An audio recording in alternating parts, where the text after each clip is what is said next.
La mobilité pour un sportif, je dirais que ça signifie déjà la liberté.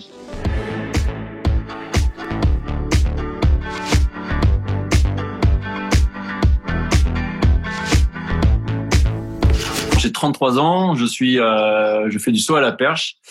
J'ai été champion olympique en 2012, vice-champion olympique en 2016 et j'ai eu le record du monde du saut à la perche pendant 6 ans, de 2014 à 2020, avec une performance à 6,16 m, entre autres.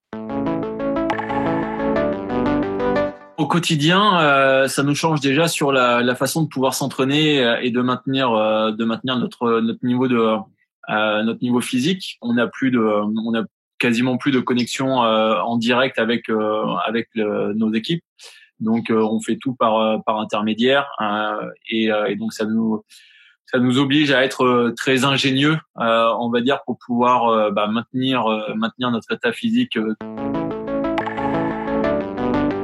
La mobilité pour un sportif, je dirais que ça signifie déjà la liberté, parce que on a besoin de pouvoir s'exprimer. Et si on ne peut pas bouger, on ne peut pas s'exprimer. Et si on ne peut pas s'exprimer, on ne peut pas pratiquer notre sport. À l'heure actuelle où je vous parle, si tout avait été normal, je serais à des milliers de kilomètres d'ici en train de m'entraîner aux États-Unis. On voit bien que là, la mobilité est quand même très contrariée dans ce cadre-là, quoi.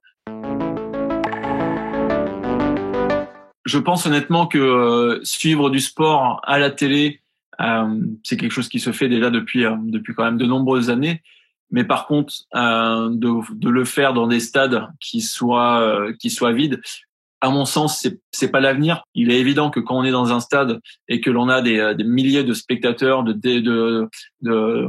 qui sont derrière nous, qui nous encensent, qui nous aident à être meilleurs, si on n'a plus cet élément-là, on va perdre beaucoup. J'ai du mal à me dire que le monde d'après, tout le monde va rester chez soi, mais il est évident qu'il va y avoir sûrement une prise de conscience par rapport à certaines extravagances et peut-être de pouvoir être en mesure d'adapter un peu mieux sa consommation de tout au quotidien.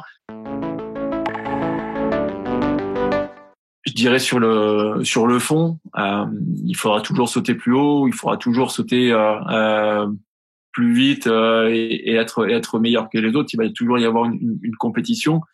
Après, ça va être de savoir comment on va pouvoir évoluer tout au long de l'année, comment nos voyages vont être impactés. On s'est rendu compte d'une chose, c'est que on a aussi un réel besoin de pouvoir échanger avec le monde, de pouvoir être en communion aussi avec le monde.